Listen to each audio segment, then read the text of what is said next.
capítulo 8 de Hechos, vamos a leer del versículo 29 en adelante. Y lo leemos en el nombre del Padre, del Hijo y del Espíritu Santo. Y la iglesia dice: amén. Y el Espíritu dijo a Felipe: acércate y júntate a ese carro. Acudiendo Felipe, le oyó que leía el profeta Isaías y dijo: ¿pero entiendes lo que lees? Él dijo: ¿y cómo podré si alguno no me enseñare? Y rogó a Felipe que subiese y se sentara con él. El pasaje de la escritura que leía era este: como oveja a la muerte fue llevado, y como cordero mudo delante de los que lo trasquilan, así no abrió su boca. En su humillación no se le hizo justicia, mas su generación, ¿quién la contará? Porque fue quitada de la tierra su vida. Respondiendo el eunuco, dijo a Felipe: te ruego que me digas, ¿de quién dice el profeta esto? ¿De sí mismo o de algún otro? Entonces Felipe, abriendo su boca y comenzando desde esta escritura, le anunció el evangelio de Jesús. Y yendo por el camino, llegaron a cierta agua, y dijo el eunuco: aquí hay agua, ¿qué impide que yo sea bautizado? Felipe dijo: si crees de todo corazón, bien puedes. Y respondiendo dijo: creo que Jesucristo es el Hijo de Dios. Y mandó parar el carro, y descendieron ambos al agua, Felipe y el eunuco, y le bautizó. Cuando subieron del agua, el Espíritu del Señor arrebató a Felipe, y el eunuco no le vio más, y siguió gozoso su camino. Pero Felipe se encontró en Azoto, y pasando, anunciaba el evangelio en todas las ciudades, hasta que llegó a Cesarea. Denle la mano al que está en esta ciudad y pregúntele: ¿qué impide que yo sea bautizado? Y se puede sentar. Gloria a Dios.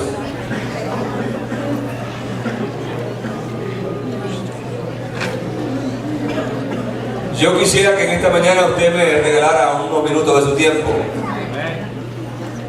para poder examinar no solamente este pasaje de la Escritura, sino a considerar la necesidad y la urgencia que hay del bautismo en agua dentro de la iglesia.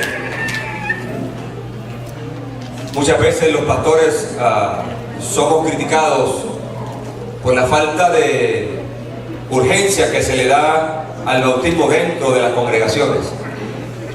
La tradición muchas veces ha empujado a muchos líderes a hacer cosas que no están en las escrituras, y hemos tomado posturas muchas veces hasta de jueces, y limitamos, aleluya, a mucha gente como el eunuco, que están como el eunuco, deseando el ser bautizados. Les privamos a ver de esta ordenanza. En Mateo capítulo 28, versículo 19, el maestro, hablándole a sus discípulos, les dio una orden que usted y yo la conocemos como la Gran Comisión. Y la palabra de Dios dice que Jesús dijo: toda potestad me es dada en el cielo y en la tierra. Y dice: por tanto, id y haced discípulos a todas las naciones, bautizándolos en el nombre del Padre, del Hijo y del Espíritu Santo, enseñándoles que guarden todas las cosas que os he mandado. Y he aquí, yo estoy con vosotros todos los días hasta el fin del mundo. Hay algo que ocurre cuando la iglesia es testigo de bautismos en agua. En lo particular, ustedes saben que yo soy boricua, y en Puerto Rico hay muchos ríos. La mayoría de las iglesias tienden a ir a los ríos a hacer bautizos. Y la gente, especialmente el fin de semana, le encanta, después de la semana de trabajo, después de la semana caliente, amén, de mucho trabajar, pues las familias tienden a irse a los ríos los fines de semana. Y cuando una iglesia llegaba al río, ya sea el sábado o el domingo, con 10, 15, 20, no sé, 30 personas para bautizarse, muchas veces todas vestidas de blanco o con unas batas, y se reunían a la orilla, a la ribera del río, y empezaban a cantar alabanzas, y llevaban su guitarra, y llevaban sus panderetas, y llevaban sus güiros, y a veces hasta las congas se llevaban. Pero no, del Señor, hacíamos una tremenda bulla ahí en el río. La gente que estaba en el río miraban eso servía como un testimonio para el incrédulo.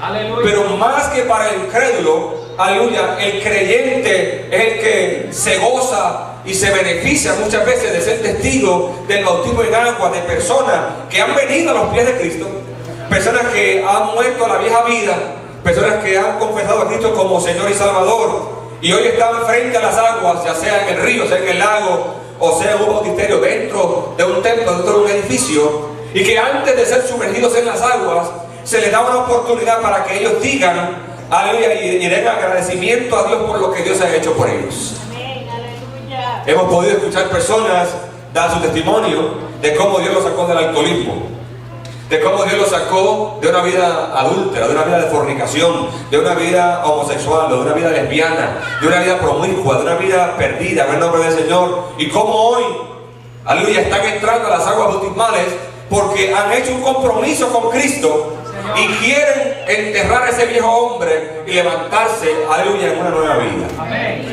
La iglesia recibe la bendición, aleluya, al ver a personas que pueden entrar a las aguas bautismales dando testimonio, aleluya, de su fe, dando testimonio del convenio, del pacto, de la alianza que han hecho con Dios, de servirle por toda la vida. Amén. Yo recuerdo, aleluya, a mí me bautizó el hermano Freddy Pomales cuando yo tenía simplemente 12 años.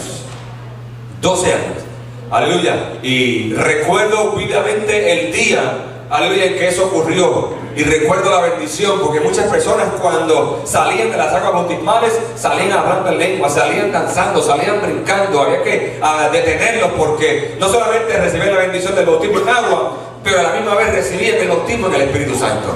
Aleluya. En esta mañana yo creo que usted y yo, si todavía no se ha bautizado, debe anhelar el bautismo en agua, pero también debe anhelar el bautismo en el Espíritu Santo. Por lo tanto, cada creyente debe, si no lo ha hecho, porque en la iglesia a la que yo asistía me dijeron que yo no podía bautizarme, o porque a mí me bautizaron cuando yo era pequeño en la iglesia católica y por lo tanto yo no tengo que bautizarme. Uno de los requisitos para usted poder bautizarse es, número uno, que usted debe aceptar a Cristo como Salvador. Personas que no aceptan a Cristo como Salvador no tienen que bautizarse. Y si usted es un niño, no tiene conocimiento y nunca hace una confesión de fe, usted no tiene necesidad ninguna de bautizarse. Pero cuando usted llega a una edad madura, en la cual usted puede tomar decisiones y tiene conciencia del bien y del mal, y usted hace una declaración de fe, el próximo paso que usted debe dar es el paso del bautismo. Aleluya. En la iglesia primitiva, aleluya, se practicaba, te convertiste y te bautizas. No tenían bautisterios como teníamos nosotros hoy, pero sí habían ríos y habían lagos que podíamos utilizar para, aleluya, bautizar a la gente. Tenemos que, aleluya, hacer el énfasis necesario para que la gente, aleluya, se llenen de valor. Y como cantaba el hermano Edis, testifiquen de ese nuevo amor que han encontrado. Aleluya. Porque a la verdad, cuando usted viene a Cristo, aleluya, usted le confiesa porque usted se ha enamorado de Él. Amén. ¿Cuántos están enamorados de Cristo aquí? ¿Y el resto qué? Gloria a Dios. ¿Y el resto qué? Hay mucha gente que viene a la iglesia porque son religiosos. Es una práctica. El domingo hay que ir a la iglesia y pues vamos, nos preparamos y vamos a la iglesia. Pero hay gente que verdaderamente se han enamorado de Jesús. Gloria a Jesús. Se han enamorado del sacrificio que Jesús hizo por ellos en la cruz del Calvario. Se han enamorado de Jesús que dejó su trono de gloria un día. Dice la palabra que no escatimó el ser igual a Dios como cosa que aferrarse, sino que se despojó de su gloria, se despojó de su grandeza y vino a esta tierra, tomó un cuerpo como el suyo y como el mío. Aleluya, y decidió morir por usted. A él no lo forzaron a morir, él decidió poner su vida por amor a la suya. Aleluya. Para que usted no tuviera que morir, para que usted no tuviera que ser clavado en la cruz, para que los clavos no lo hirieran a usted, para que la lanza no lo traspasara a usted. Él tomó su lugar. Aleluya. Él fue nuestro sustituto. Él tomó el lugar suyo y el lugar mío en la cruz del Calvario. Y muchas veces no enfatizamos mucho o lo suficiente, aleluya, el bautismo. En la gran comisión, el bautismo no es una opción. Gloria a Jesús. En la gran comisión, el bautismo no es una opción. El bautismo es, aleluya, la decisión. El bautismo es el mandato. El bautismo es la ordenanza que Jesús dejó. Aleluya. Y si Jesús es nuestro Señor y Él nos ha dado ordenanzas, es para que sean ¿qué? Para que sean obedecidas. Señor. Y el Señor dijo, por tanto, id, vayan, oyendo, hagan discípulos, ¿verdad? Sí, Señor. Amén. Decíamos anoche que el discípulo no nace, el discípulo se hace. Aleluya. En nombre del Señor. Y nosotros tenemos que hacer discípulos. Nuestro primer mandato es hacer discípulos, no es a convertir la gente. Es a predicar el evangelio a la gente para que reciban la palabra, hagan una confesión de fe. Una vez hacen la confesión de fe, amén, se bautizan. Y después le enseñamos todas las cosas como Él nos ha mandado. Gloria a Jesús. Lamentablemente en la iglesia de hoy se ha cambiado, aleluya, el orden. Y cuando alguien se convierte en la iglesia, lo primero que le decimos es: usted siéntese ahí, usted tiene que ser discipulado, tiene que esperar un año. Si pasa la prueba, si toma el discipulado por un año, 6 meses, el tiempo que la iglesia, amén, determine. Si usted pasa la prueba y está ahí un año, entonces al final del año lo bautizamos. Pero eso es lo que enseña la Biblia. La Biblia enseña eso. Y más adelante se lo voy a probar con bases bíblicas de que ese no era el patrón en la iglesia primitiva. Amén. Amén. Y la gran comisión dice: vayan, hagan discípulos, bautícenlos y después enséñenle todas las cosas que yo os he mandado. Amén. ¿Por qué es importante, aleluya, que la gente se bautice? Muchas personas se bautizan porque vienen de una tradición católica donde el bautismo era necesario, era un sacramento que tenía que llevar a cabo.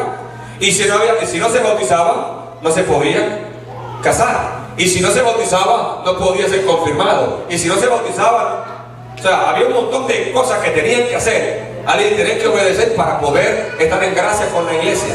Pero en el Señor, aleluya, cuando usted se bautiza, usted lo que está diciendo es que está manifestando externamente algo que ya ha ocurrido internamente. Cuando usted se bautiza, aleluya, usted está dando un testimonio público de su fe en Cristo Jesús. Y usted está diciéndole al mundo y a todo el que lo vea que usted está comprometido con Cristo y que usted está haciendo una alianza con Él y que usted va a serle fiel a Él hasta que la muerte lo separe. Alabamos el nombre del Señor. Y el creyente, la muerte no nos va a separar de Él, al contrario, nos va a unir más cercano a Él. Aleluya. Pero mire, la Biblia nos enseña lo siguiente: que en la iglesia primitiva no había tal cosa como cristianos no bautizados. Déjenme hacer una encuesta aquí hoy. ¿Cuántos de los que están aquí no son bautizados? Levantando la mano. Usted ha recibido a Cristo como Salvador, pero usted no es bautizado. 1, 2, 3, 4, 5, 6, 7, 8, 9, 10. ¿Ok? Son minoría. Damos gloria a Dios por eso. Pero la mayoría de ustedes se van a bautizar hoy. Entonces ya el próximo domingo nos van a estar levantando la mano, alabado sea el Señor. Pero mire, la Biblia nos enseña que en el capítulo 2, versículo 38 del libro de Hechos, que el día de Pentecostés, el hermano Pedro, después de predicar un tremendo sermón, después de predicar una tremenda predicación, aleluya, y la gente haber recibido la palabra del Señor, y la gente haber recibido la enseñanza bíblica, la gente le preguntaron a Pedro: ¿y ahora qué tenemos que hacer? Y Pedro le dijo, aleluya, arrepentíos y bautícese cada uno de vosotros en el nombre de Jesucristo para perdón de los pecados y recibiréis el don del Espíritu Santo. En ese primer sermón que predicó Pedro se convirtieron 3,000 personas.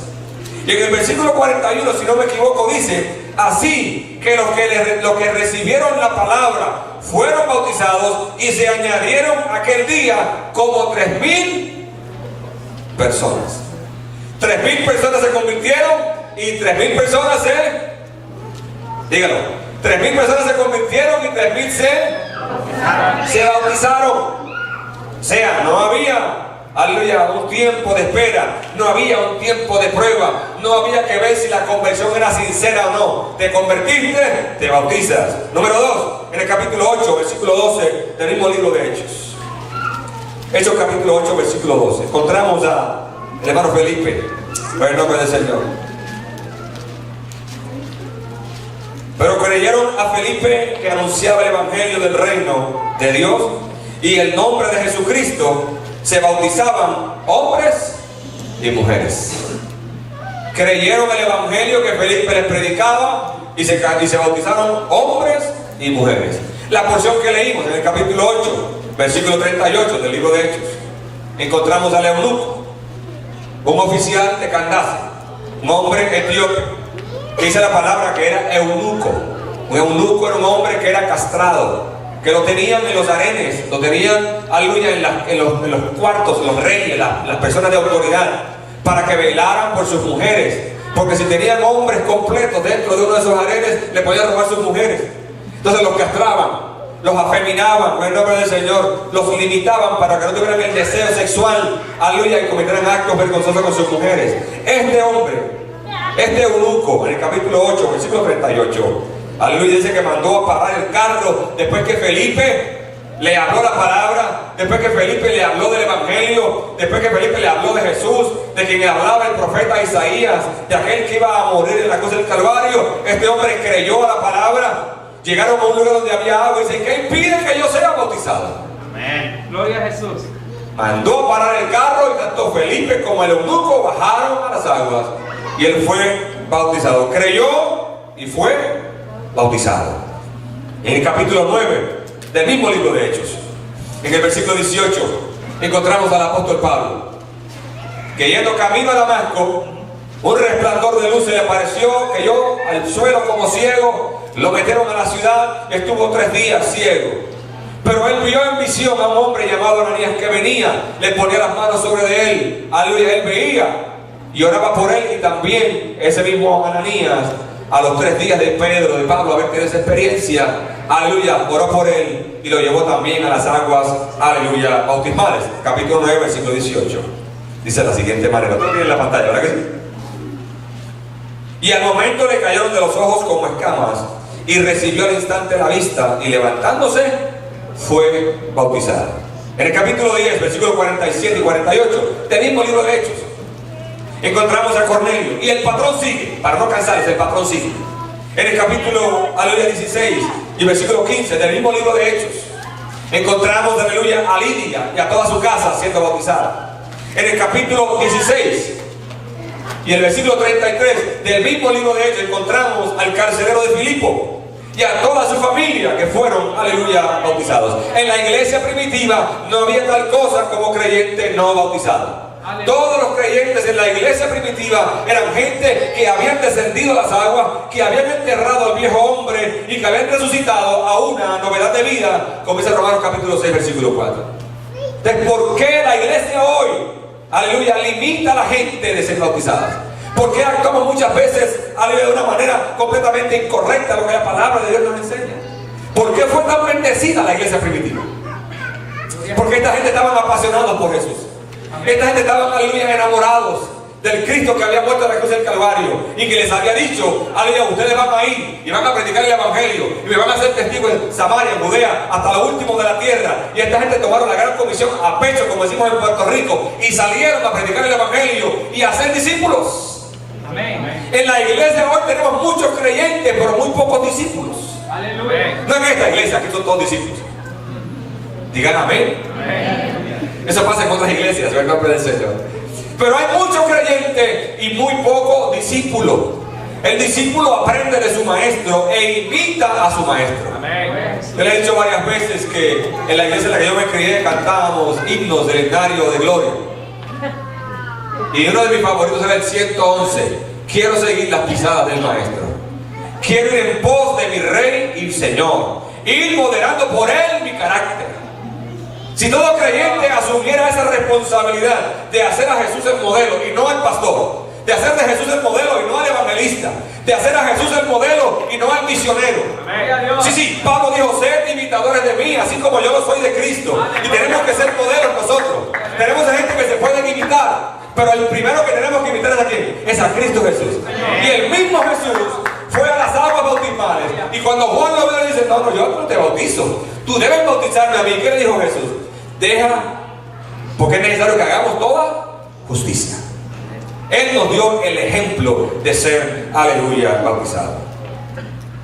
Hay un pasaje en el libro de Éxodo, capítulo 14, que a mí me llama la atención, porque el número 1 está en el Antiguo Testamento.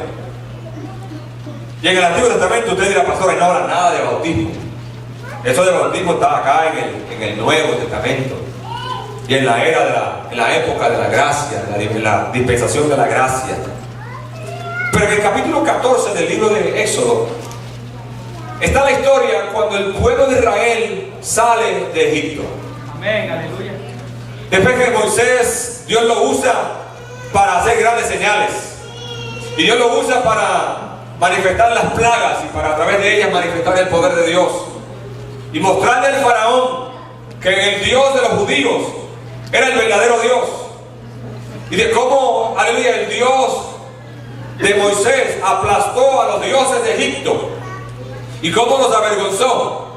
Ahora finalmente, cuando le tocan el faraón a su familia y le tocaron el primogénito, se le ablandó el corazón aparentemente al faraón. Y la Biblia dice que el faraón dejó ir, aleluya, al pueblo. Pero después que los deja ir, se da cuenta y dice: qué tonto fui, ¿por qué los dejé ir?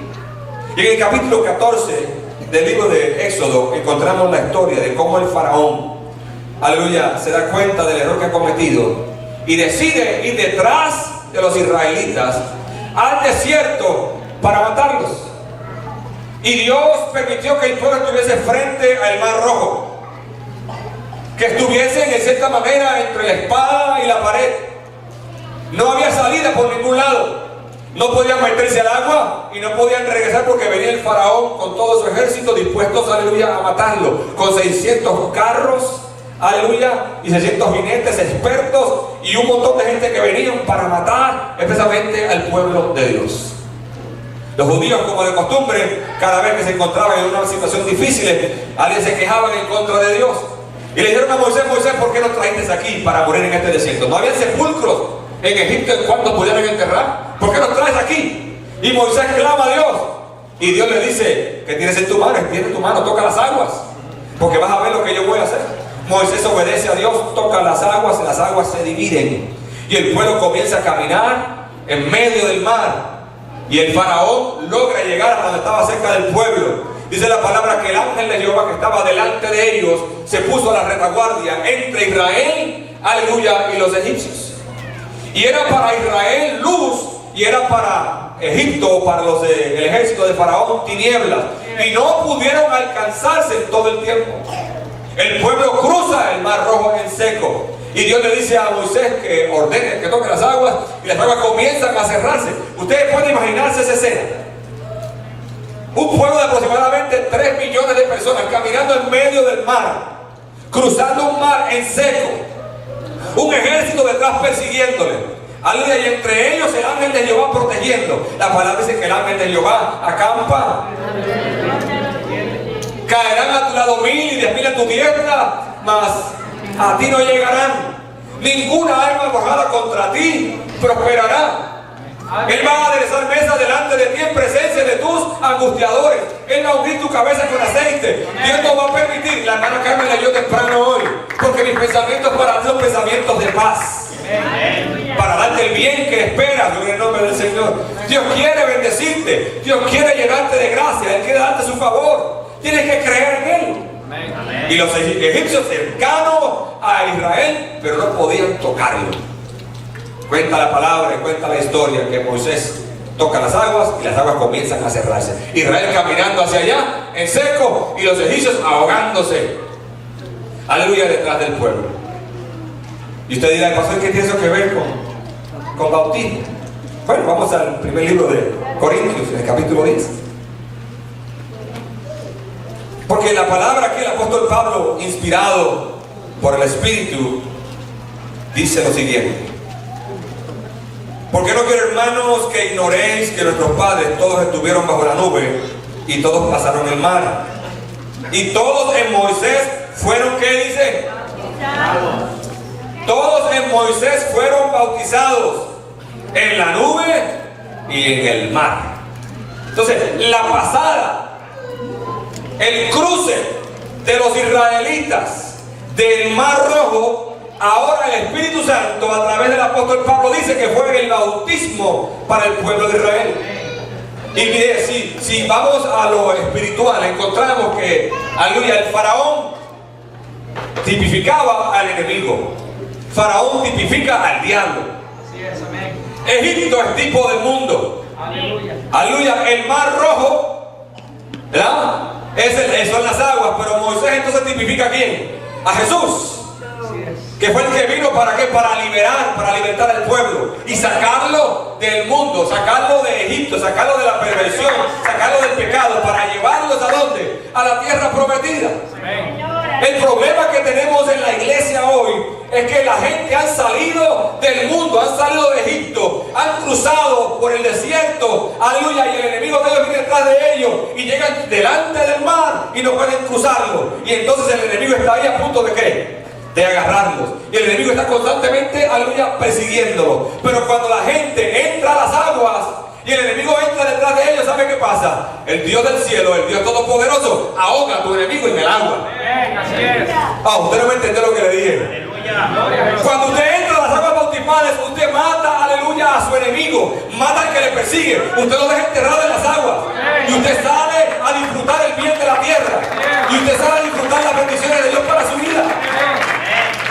Alabanza el nombre del Señor. Tenemos que matar al enemigo. Amén. Hay gente que todo el tiempo está cargando al diablo en la boca. Es que el enemigo me está persiguiendo. Es que el enemigo no me suelta. Es que esta semana el diablo me ha dado duro. ¿Habrá alguien aquí hoy que está he has been beat up by the devil this week? ¿Alguien? El enemigo lo ha aplastado, le ha golpeado, lo ha pisoteado. Aleluya. Hermano, yo sé que esta iglesia no pasa, eso es otra iglesia que pasa, hermano. Alabamos el nombre del Señor. Pero nuestro enemigo, dice la palabra, que ya fue vencido. Amén. Cristo Jesús en la cruz del Calvario lo venció, se le paró en la cabeza, lo aplastó bajo la planta de sus pies. Y como Él venció, usted también es un vencedor. Amén. Es más, la palabra dice que usted es más que vencedor por medio de aquel que le amó. Amén.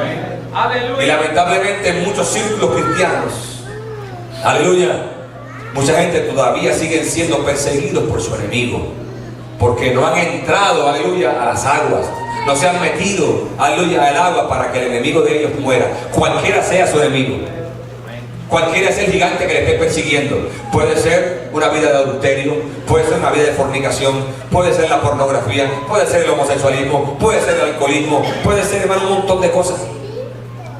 ¿Qué es lo que le persigue a usted? ¿Cuál es el enemigo que está persiguiéndole a usted? En esta mañana tiene que romper con ese enemigo, tiene que aplastarlo en el nombre de Jesús y reclamar victoria para la gloria de nuestro Señor. Amén.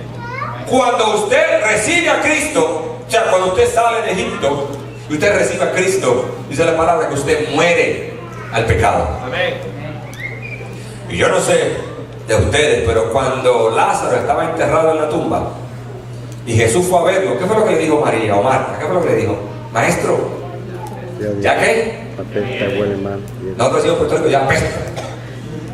Ya hiede. Porque lleva ¿cuántos días? Él lleva 4 días en la tumba. 4 días en la tumba y ya apestaba. Lo típico es que cuando algo muere, se entierra, ¿verdad que sí? Usted ha visto un venado que un carro le pega en la carretera, o un perro, o un pozo, o el animal que sea. Y la ciudad no se apresura a recogerlo.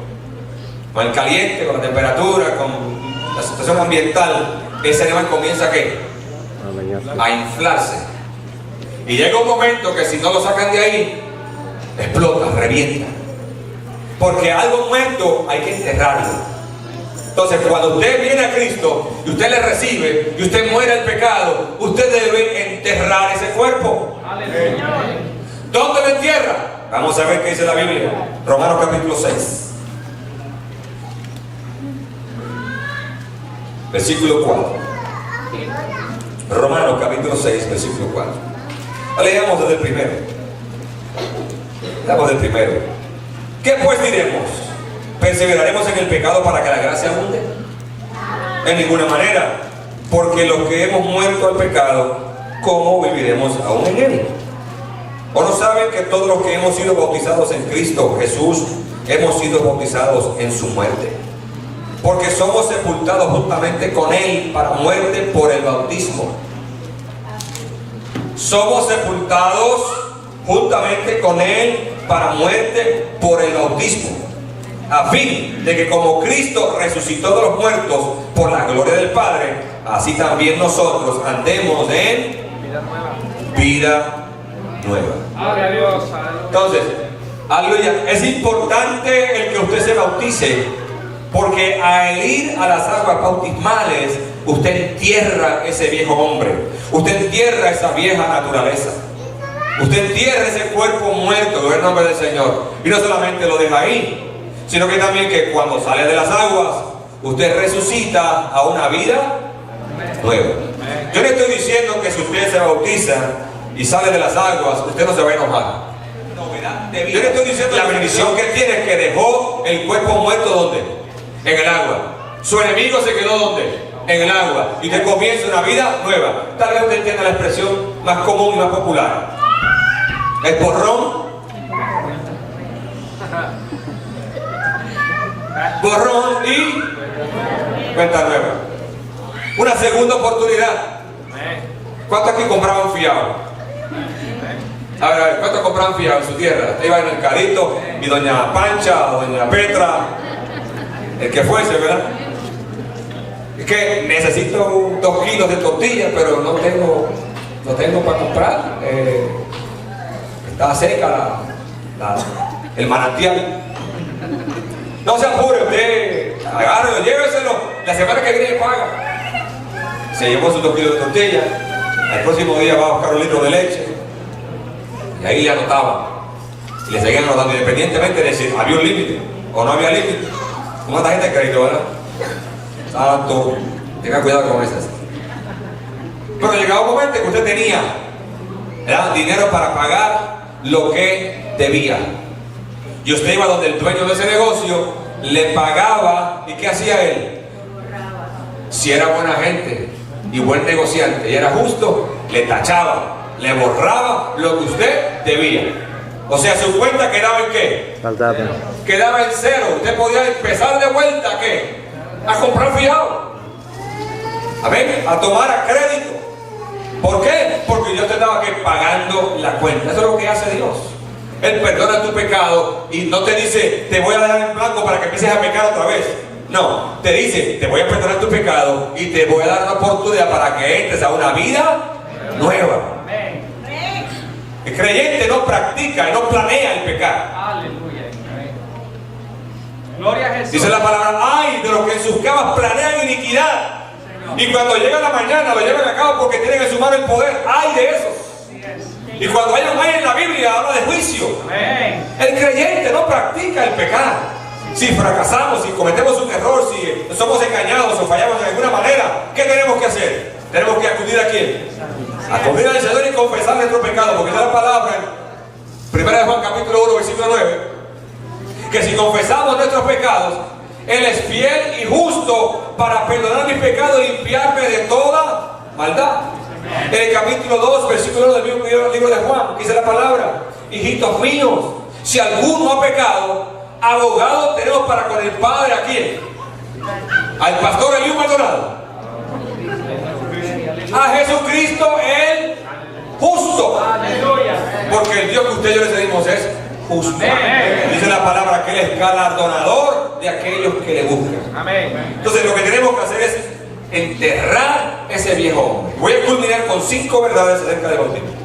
5 verdades acerca del bautismo. Número 1. El bautismo es una ordenanza. Y lo encontramos en el capítulo 28, versículos 19 y 20 del libro de Mateo. Ahora, como dije al principio, una ordenanza es para ser obedecida. Mire lo que dice Jesús en el capítulo 14 y versículo 15 del libro de Juan. Si me amáis, guardad mis mandamientos. Si usted ha hecho una confesión de fe, usted ha declarado a Cristo como su Señor y Salvador, usted debe guardar sus mandamientos. Ahora, nosotros no vivimos por la ley. Nosotros no creemos y no enseñamos que el hombre se salva guardando la ley. Creemos que la salvación es por gracia, es un regalo de Dios, es gratuita. Usted no tiene que pagar un centavo para ser salvo. Lo que tiene que hacer es creer. Amén. Juan capítulo 3 y verso 16, que dice: porque de tal manera amó Dios al mundo que ha dado a su Hijo unigénito, para que todo aquel que cree en Él no se pierda, mas tenga vida eterna. Lo único necesario para ser salvo es que usted tiene que creer. Pero una vez usted cree y es salvo, usted tiene que comenzar a vivir de acuerdo como la constitución del reino, aleluya, establece.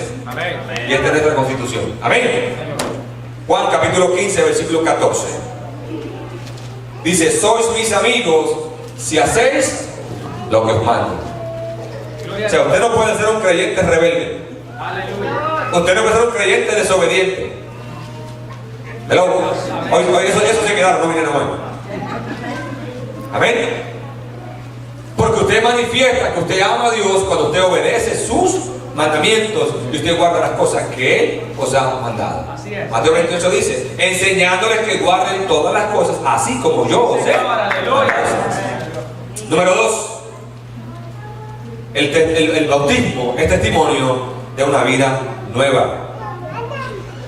Testimonio de una vida nueva. Segunda de Corintios capítulo 5, versículo 17 dice, de modo que si alguno está en Cristo, nueva criatura es. Las cosas viejas pasaron, y aquí todas son hechas nuevas. Hay personas que vienen al Evangelio y nunca abandonan su pasado. Nunca sueltan el ayer. Nunca se olvidan de las malas experiencias, de los dolores que le causaron, de las amarguras que tuvieron. Estaba con alguien el otro día en McDonald's y me decía que yo no quiero ir a la iglesia porque he tenido tantas malas experiencias con gente dentro de la iglesia que no quiero saber de la iglesia. O sea, no quiero saber del sistema, como la gente hoy corre la iglesia, porque se ha convertido en un sistema, ¿sabes? En algunos lugares se ha convertido en un negocio. La gente está cansada de eso. Aún los impíos están cansados de eso. De ver cómo los llamados cristianos, aleluya, utilizan la iglesia, el sistema, para beneficiarse, aleluya, de eso. Y hay más gente dolida dentro de la iglesia que fuera de la iglesia.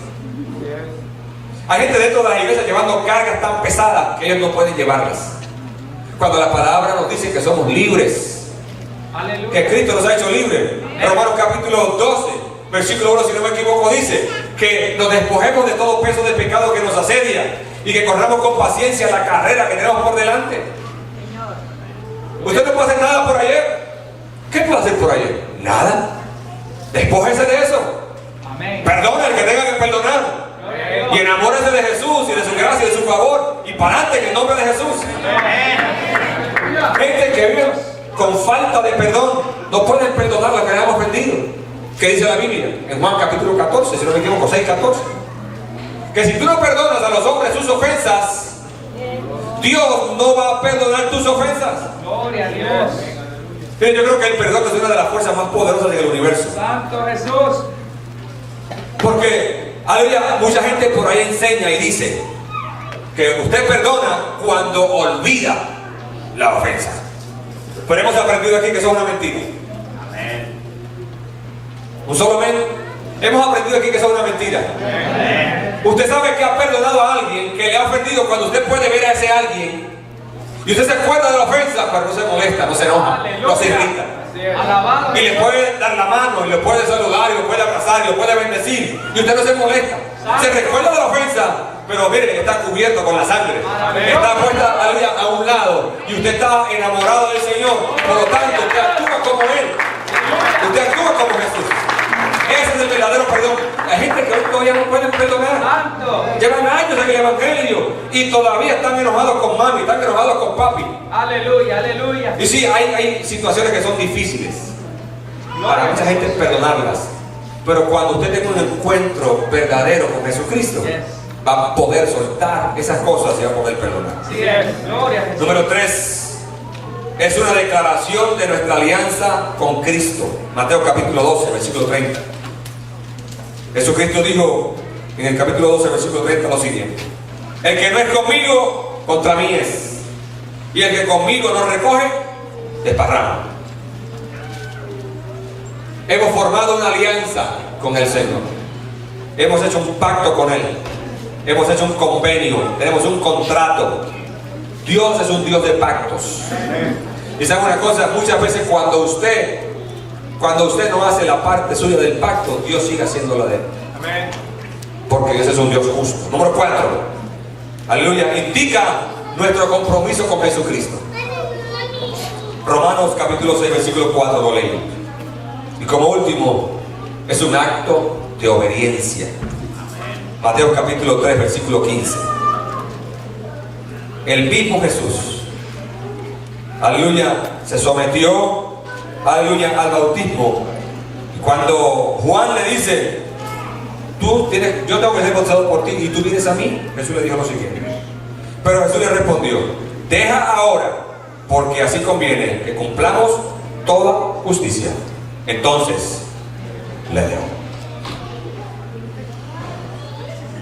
Tenemos que hacer hincapié, tenemos que hacer énfasis en la necesidad y en la urgencia y la necesidad de que el pueblo de Dios sea bautizado. Amén. Y es probable, aleluya, que vayamos en contra de la corriente. Y es probable que vayamos en contra del status quo. Y es probable que no seamos tan tradicional como mucha gente. En nombre de Jesucristo, pero es mejor obedecer a Dios Así es. antes que a los hombres. Usted ama a su hermano, usted ama a su hermano, usted ama a su hermana. ¿De por qué mantenerlo en nombre del Señor con el enemigo atrás? Hay que dejarlo que sea libre de su enemigo en el nombre del Señor. Y hay que permitirle en el nombre de Cristo que puedan salir a la tierra prometida y que puedan comenzar a florecer y que puedan dar fruto, como la palabra dice, que quiere que demos mucho fruto y que vuestro fruto permanezca. Así que en esta mañana yo le doy gracias a Dios por cada uno de ustedes. Amén. Y si usted no se ha bautizado, hoy tiene la oportunidad para bautizarse. Diga como dijo el etíope, aquí hay agua que impide el que yo sea bautizado. Y yo le voy a dar la oportunidad a usted en el día de hoy de que usted medite en las palabras que yo he predicado, las palabras que yo he hablado, y que usted analice y que usted determine qué voy a hacer. Voy a continuar con mi enemigo atrás, voy a continuar viviendo todo el tiempo mirando para atrás, o voy a hacer como dijo el apóstol Pablo, aprendimos aquí el día viernes, me voy a extender hacia adelante, olvidando lo que queda atrás. Amén. Alabamos el nombre del Señor. ¿Se puede poner en pie conmigo? Aleluya.